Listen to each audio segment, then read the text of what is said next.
Si vous avez déjà admiré le travail de grands photographes dans l'idée de tenter de comprendre leur génie, de vous inspirer ou plus simplement de vous régaler les yeux, vous avez peut-être déjà remarqué quelque chose. Malgré toute leur diversité, leur point commun est d'avoir un style bien reconnaissable, une véritable patte qui vous empêche de les confondre avec les autres. Mais qu'est-ce qui constitue ce style? Qu'est-ce qui fait que certains photographes se distinguent des autres?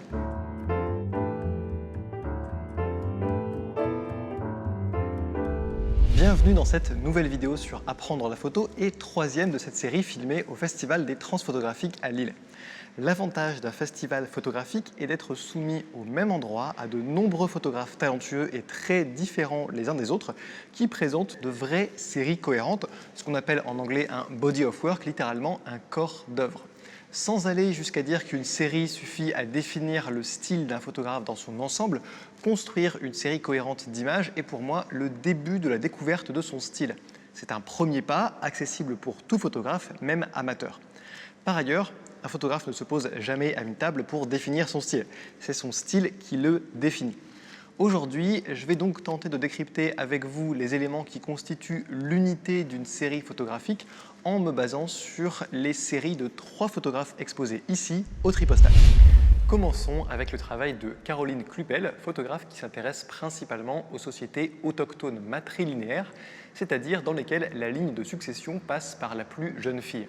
L'époux intègre la maison de la famille de sa femme et les enfants prennent le nom de leur mère.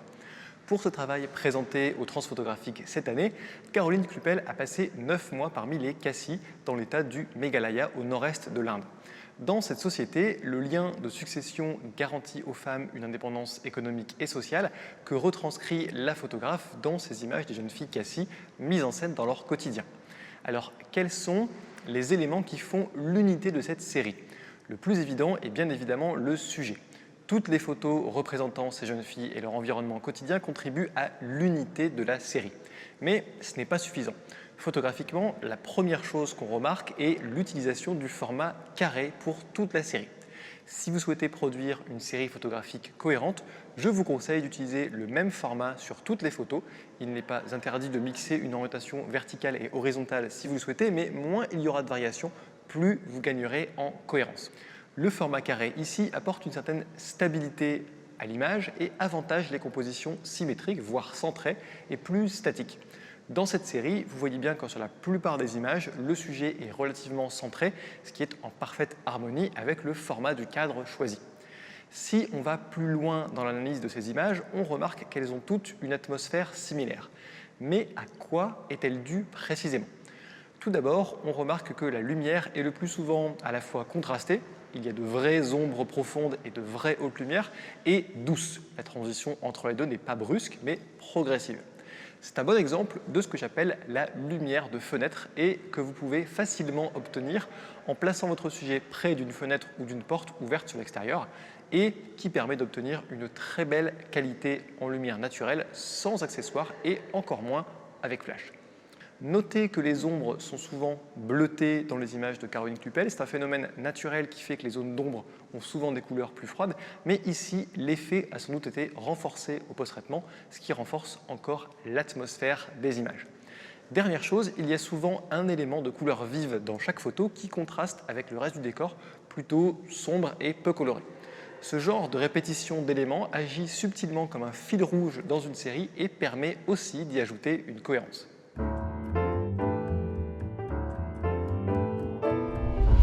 Passons à un autre travail, celui de Laura Bonnefou, photographe de mode, qui nous présente une série appelée Out of Line. C'est un genre de photographie très différent, presque aux antipodes de ce qu'on vient de voir précédemment, mais qui peut quand même nous inspirer dans la recherche de cohérence d'un travail photographique.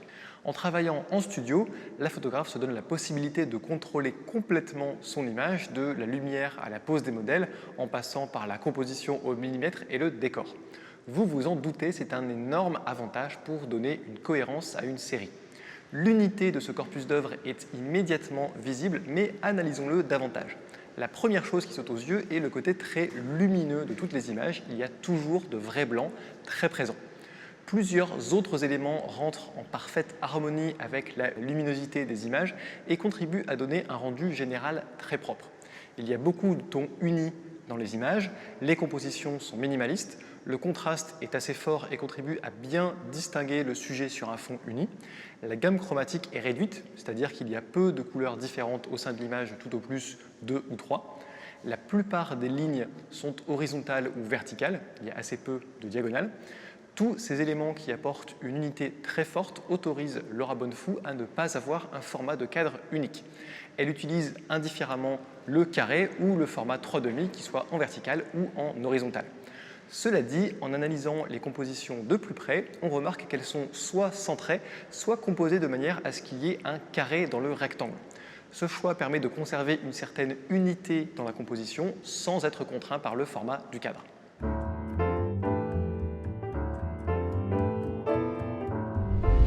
Pour finir notre exploration des séries photographiques, je voudrais me concentrer sur une série d'images intitulée Sidewalk San Francisco par Charles Delcourt, photographe lillois.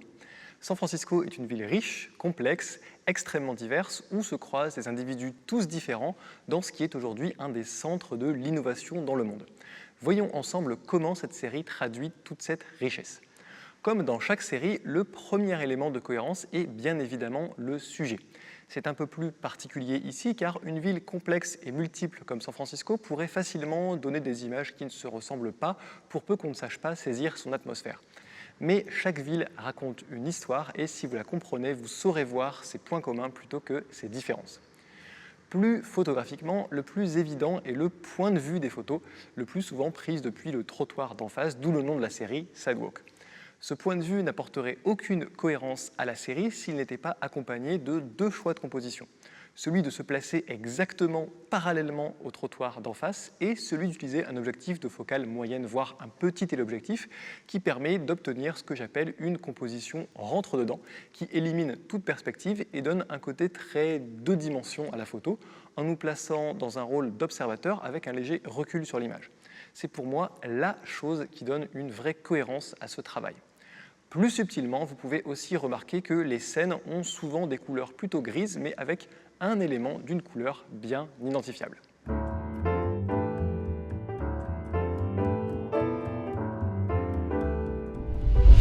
Voilà, j'espère que cette vidéo pourra vous aider à commencer à apporter une cohérence à votre travail photographique.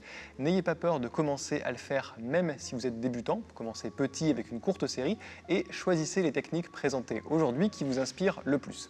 En effet, vous n'êtes évidemment pas obligé de toutes les utiliser, j'ai simplement essayé de vous présenter un panel des possibilités qui s'offrent à vous. Cette série de vidéos est un nouvel exercice pour moi et j'y ai consacré beaucoup de temps et d'énergie. J'espère donc sincèrement qu'elle vous a plu et vous aidera en photo. Si c'est le cas, je vous invite à la partager avec vos amis que ça pourrait intéresser même s'ils ne sont pas photographes et à lui mettre un pouce bleu au passage. N'hésitez pas à laisser un commentaire juste en dessous pour me dire ce que vous en pensez. Si vous découvrez la chaîne avec cette vidéo, vous pouvez vous abonner pour ne pas rater les prochaines et visionner les deux précédentes vidéos de cette série au transphotographique en cliquant sur les vignettes qui apparaissent ou les liens dans la description juste en dessous. Je vous dis à bientôt et bonne photo!